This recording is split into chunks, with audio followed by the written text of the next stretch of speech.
Hello and welcome to Health Bytes. Health Bytes is brought to you by the Public Health Unit of the Ministry of Health and Social Development. I'm your host, Public Health Communications Specialist, Natasha Ladsam Humphrey. Today on the program, we have with us our Chief Nursing Officer, Ms. Jacinth Hannibal, here to continue our Wrap It Up campaign with our topic today, the impact of STIs on the Virgin Islands. Welcome to the program, Ms. Hannibal. Thank you, Natasha. Well, let's start off by getting to the crux of the matter. Lately, we've been seeing numerous things in the news regarding, the increase of STIs in the territory. Is there any truth to that? I would say yes, there is truth to it. The fact of the matter is that we are having incidences of STIs reported to the ministry, and we're having less deaths. So if you're having more incidents and less deaths, our population is growing. There are quite a few of the STIs that are treatable, and persons are coming forward and seeking treatment for it. But some of the STIs, such as HIV, those we're seeing a growth in the numbers. Yes. So what's really going on behind the numbers as it pertains to the sexual health of the territory? Okay, so let me start with HIV. HIV over the past 5 years, we look back 5 years, and we've had 23 new cases. What we're seeing is that there's almost an average of 4 or 5 per month. But we do see not per month, sorry, per year. But in some cases, in some years, we see where we have more than that. I also want to talk a little bit about syphilis, where in the past, traditionally, we hardly see cases of syphilis. However, last year, we had 10 cases of syphilis. I remember in 2016 when we did our validation exercise for HIV, the only cases we found with syphilis were persons who were in their 70s, and it was latent syphilis. And now we're seeing acute syphilis, 10 cases last year. So syphilis is treatable. Once persons realize they have syphilis and they seek treatment for it, they can be treated. However, if it's untreated, there's a lot of problems that can occur with the person themselves, as well as if they're mothers, they can pass it on to their children, and the children can have long-term, long-lasting effects. Mm-hmm. And with this increase of STIs, HIV going on right now, should we be concerned as a community, as a population, and what messages would you like to communicate at this point? Well, sexual health is a right. Sexual and reproductive health is a right like any other right. And therefore, persons should protect their rights fiercely to be able to have a healthy sexual and reproductive life. So if persons are not taking the precautions, and the precautions that we talk about in health is having one faithful partner, ensuring that your partner is safe. Some of the protections include using a condom consistently, especially if you're not sure about your partner, using a condom consistently and correctly every time.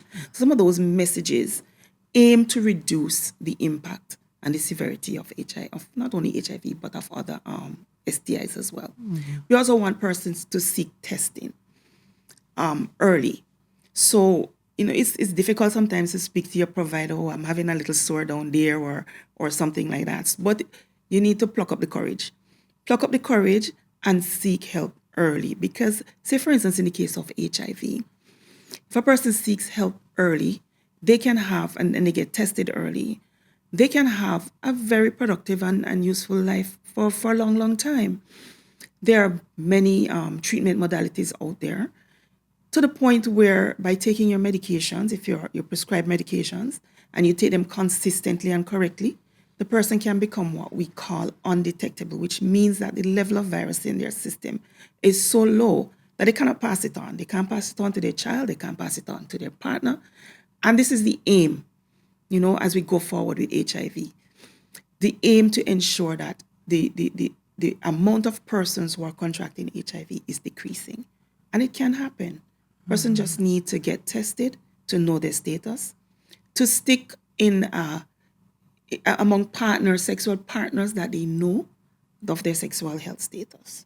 And I'm glad you said that they know of their sexual health status, because you have persons out here or, young adults out here thinking that because they're in what is supposed to be a committed relationship with their sexual partner, without testing, it's okay to have unprotected sex. I want you to speak to that a little bit because I don't think that persons understand the gravity. You know, when you talk to these young people, and I know I talk to them all the time, and I was talking to this young guy at time, and talking to him about protecting yourself and what's not, and he was like, I got my girl, and my game is on point, and he don't need to worry about that, and I'm like, what? What are you talking about? So, talk to them a little bit about that and, that misconception, because you may be with one person, you haven't tested, you think you're safe. Okay, so the best thing to do is to test at the outset. And persons need to be open and honest about their sexual health and their sexual past. Once you get that test and it's done correctly, knowing that, especially with the HIV, there's a window period. So you want to test at least 3 months after your last exposed encounter. So once you've waited 3 months and you test and that test comes back negative, then it's likely that you are negative. And if you and your person or persons are negative, then you don't really need to test again unless somebody else comes out of that capsule. Right? So it can be done, but you must have the groundwork first. You must test to ensure. And the person who is sticking to one person, I mean, that's well and that's good. But then you have this, according to Shensia, hit and run. And this is what seems to be happening now, where persons are just having sex all about the place with just about anybody. And this is a very dangerous lifestyle. It's dangerous for that person. It's also dangerous for the people they're having sex with. Because the more virus you take on, the more your possibility of actually becoming positive with HIV. Mm-hmm. And as you mentioned earlier, other diseases, right? And other diseases. And you're talking about, coming out of that capsule, and you talked about being faithful to one faithful partner. But you see, this is the 70th. We in the festival season. One of the mantra here for the people of the territory is we taking the stand to the beach around this time. People is end up breaking up just to be able to be free to do what they want. So what would you say, or what advice would you give, especially around this time of the year? And I don't know if your statistics would reflect any, abnormal rises in STIs around this particular festive season. Currently, we have not picked that up. Not definitively, I cannot say that. But however, around the festival time, we know that there are other things that persons pass on. And if there are other things that people pass on, then it's likely that they can pass on sexually transmitted diseases as well. We also know that 9 months after the festival period, we usually have a rise in babies being born. 9 months after Valentine's Day, 9 months after after Christmas, we usually have a little bump in the amount of babies being born. And as I said, that I want to tackle something else that seems to be happening, which is the Plan B. A lot of persons are using Plan B as a choice of contraception. Plan B has a lot of drawbacks in that, for instance, it doesn't work very well in people who are overweight or with a BMI over the normal range. Plan B doesn't prevent sexually transmitted diseases. So you may take the Plan B and you've gotten rid of the pregnancy, but you still have HIV going on, or you still have syphilis going on, or there's something else that's going on. The same modality that's going to get you pregnant is the same modality, the same behavior that's going to give you STI and HIV. Yeah. So for persons who are going to free up, freedom comes with responsibility. And that responsibility means that you should know your status, first and foremost. And of course, if you're going to be free with everybody, then you need to wrap it up. We need to make sure that you're using a condom and you're using it consistently and you're using it correctly. Persons say to me sometimes, oh, the condom's too small and they want a big condom. The fact of the matter is that most of the persons are not going to fit properly into a big condom. So you want to make sure that you have a properly fitting condom that is going to protect you and your partner from any diseases. And that's very important that we share with the community, because during this time, we're trying to, we're trying to encourage persons to stay faithful to one faithful partner, but somehow women end up with the short end of the stick with this deal. And you're in a marriage, you're in a what you think is a committed relationship, and then you have your partner unknown to you going outside of the relationship, not necessarily caring about you to the extent where they would be protecting themselves, because like we were saying in the examples earlier, maybe they were with this person for a long time and by now they feel like they're good, but they with somebody who have somebody that have somebody. I mean, how do you, as the woman in this case, because like I say, women, we get a shot and not a stick, protect yourself about something that you don't quite know, but that could be a possibility when you're talking about being in a marriage? Okay, so marriage is based on trust. And there's a book, a person I subscribe to, and one of the things that he says, it has nothing to do with health really, but he says trust but verify. And it's a well-known phrase in quality where you trust that certain things are going to happen, but you have to verify as to whether or not these things are happening or not. And one of the ways that we can do that is to get yourself tested. We can build in sexually transmitted diseases into our annual tests. If we have in our annual pap smears, we can get those tests at that time. Whether you're doing the pap smear annually or every 3 years, but on a regular basis, if you feel that something is happening, trust your guts and trust your instincts. And, get your tests every time you have a physical. I want to say, too, that as women, because of the way our bodies are built, sometimes we are at a disadvantage in that a man can just wash off and go, even though they still contract STIs. But for women, it's not about washing off and go. Because you can think you're washing. Some people use douche, which I don't recommend. But people use the douche and think, okay, we're washing out and we're going. But you're probably washing up further as opposed to washing out. Yeah. So as women, we have to take special care of ourselves. And we have to make choices sometimes that are not popular. And sometimes go against every grain of our upbringing that we must be submissive and all of this thing. But we have to take care of ourselves and take care of our health. Because we're the caregivers. If we're not there, who's going to take care of your child? And that's right? true. So you have to take care of yourself.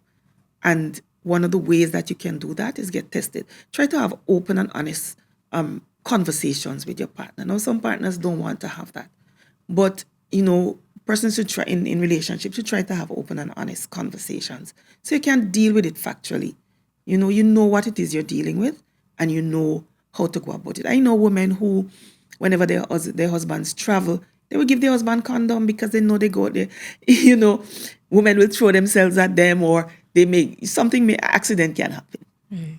So they give them a condom and say, in case of any accident, you break this glass, honey. This is for that. And there's nothing about it, You feel better that your husband is being safe in terms of not bringing home something for you and not leaving any babies across the fence, as opposed to you would rather that they don't do anything at all. Right. But just in case, they are prepared. And some people may say, oh, you're a married woman, you should not talk like that. But I believe, I'm a very practical person, and I believe that with knowledge, you should know what's going on and prepare yourself and take precautions. Listen, nobody giving us some very hard pills to swallow here. I really want to jump on the last thing you said. But that would open up such another dynamic dialogue. I know myself. I don't even know if I should comment on that. But giving your partner condoms will basically be you admitting that you're knowing what he's doing, and you on some level psychologically or consciously is agreeing, and he now is going to take it to the next level because he now have the full support of his wife. No, I don't. You don't agree see with it that. that No, way? I don't agree with that. I want to tell you about a case study. Okay. One of the cases that we've had come to us. As an elderly, when I say elderly person, because this person is in her 60s, was in her 60s, married, one husband, one dege husband. And in her 60s, I think it was 68 or 69, this person appears to the hospital services, cannot breathe properly. And so when they did an x-ray, they found that the person had what we call PCP, which is a type of pneumonia that is consistent with HIV. When you see a person comes in with that type of pneumonia, it's very likely that that person has HIV. Sure enough, they did the HIV test, and sure enough, that woman had HIV. Now, that's one of the markers for AIDS. So that means she has had HIV for maybe 15 years and would have now converted to AIDS. When we check back, her husband died during COVID. And so, of course, had COVID and died, and figured, well, nobody checked for anything after that because he died with COVID. It's one husband the woman had. One husband she had. One man she had. 2 weeks after we got the report, that woman was dead. So as women, we can put our heads in the sand and we can say, no, not my husband, not my husband. And if that is so, and that man is a good man, and that man is taking care of the home business, I'm very happy. But there are instances when we say, no, not my husband, and that does not bear out in fact. Well, definitely food for thought. We ain't gonna go down that road with no more regarding that, but it's definitely food for thought. And, it just further shows us that we women are vulnerable all the time, every time. Women are vulnerable. But I want to say too, Natasha, that sometimes we beat up on the men, but we have women who going out there and doing all sorts of stuff too, and doing the hit and run business. So people in general need to be true to each other. I don't want to come across as being, bashing men, because when we look at the statistics, we're seeing men having HIV and other STIs, and we're seeing women as well. And as it is right now with HIV, it's almost a one-to-one. It's hardly any difference between the men and the women.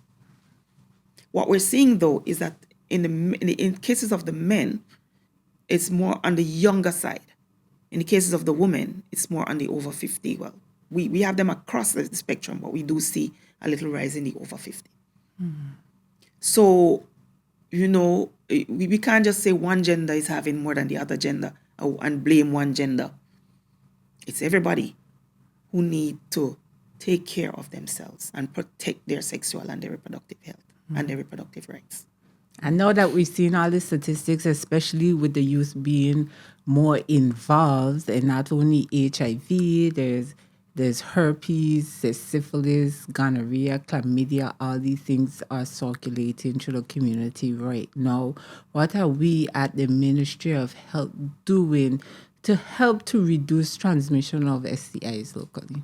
Well, basically, we have a program that's ongoing now. In the past, we had a very strong HIV campaign. Many things have happened since then, and we had a very strong program.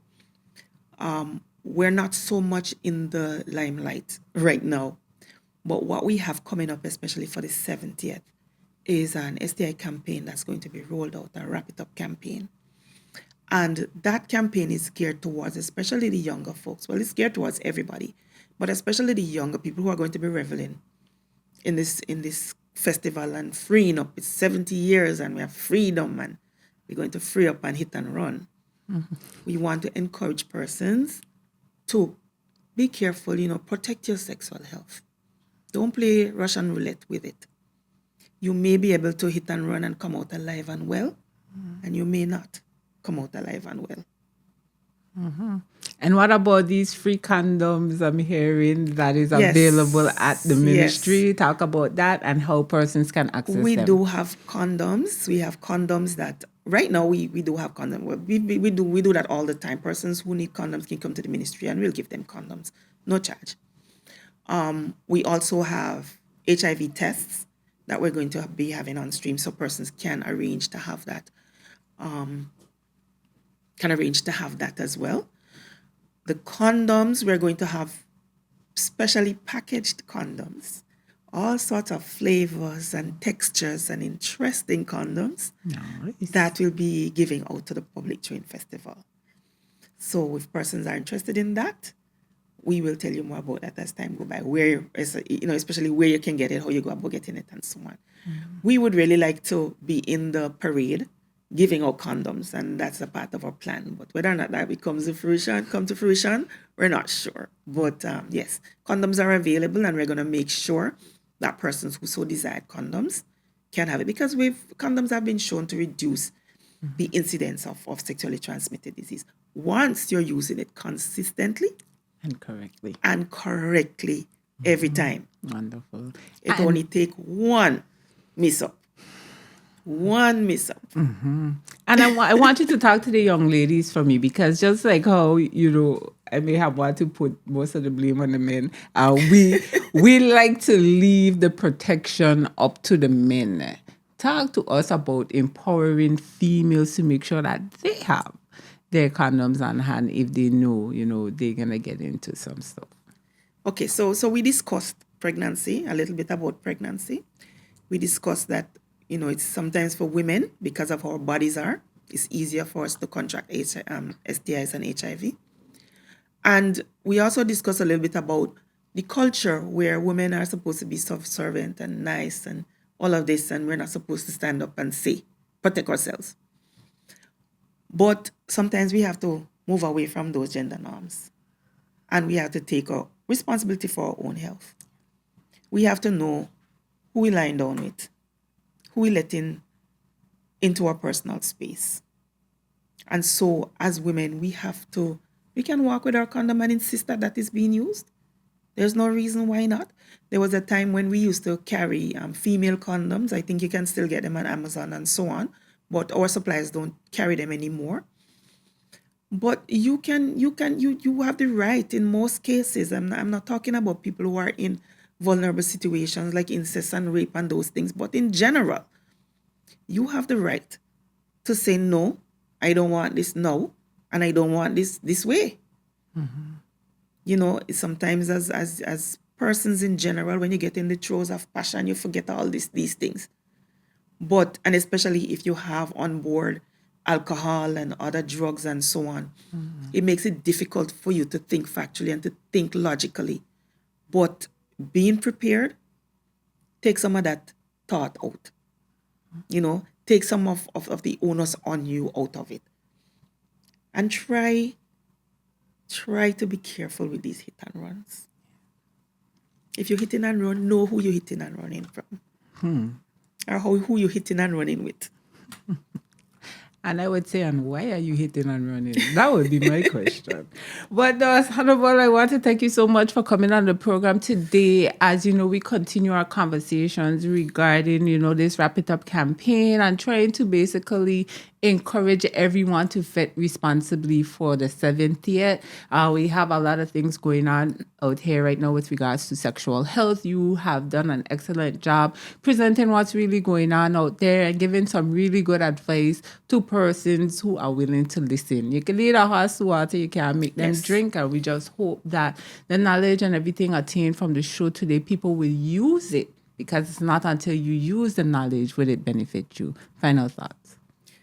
My final thought, STIs and HIV is not going anywhere. We may reduce the incidence, but they're going to be out there. Chlamydia and gonorrhea and syphilis been around there since before my grandfather. Long time ago. And they will continue to be there, even though it may make an impact in terms of HIV and so on. But they're going to be there because people are sexual beings and people want to have sex. So it's going to happen. But you can reduce the risk of it happening to you. And you can reduce that risk of it happening to you and you contracting an STI that have long-lasting effects on your life by having responsible sex and responsible relationships. Freedom is not just about freedom and free up everything and free up every part of your body. Right. It's about responsibility. A responsibility to even though you are being free, you're being free responsibly. Don't forget to use your condom consistently and correctly every time. Every time. Every time. With every partner. With every partner. Reduce those partners. We want to thank Ms. Hannibal for coming on the program today to share with us as we continue our Wrap It Up campaign. I know you've been seeing the flyers, and our tagline is Wrap It Up before you walk it up. So if you see any of our flyers moving around the community, it contains a wealth of information. It contains directions and how you can get your free condoms, where to come, who to contact. It have all of those contained in it. You want to say something? Oh, okay. So we encourage you to do that this festival season, and have a wonderful festival 70th. So reporting for the Ministry of Health and Social Development, I am Public Health Communications Specialist Natasha Letsom Humphrey. Thank you for tuning in, and please share this information.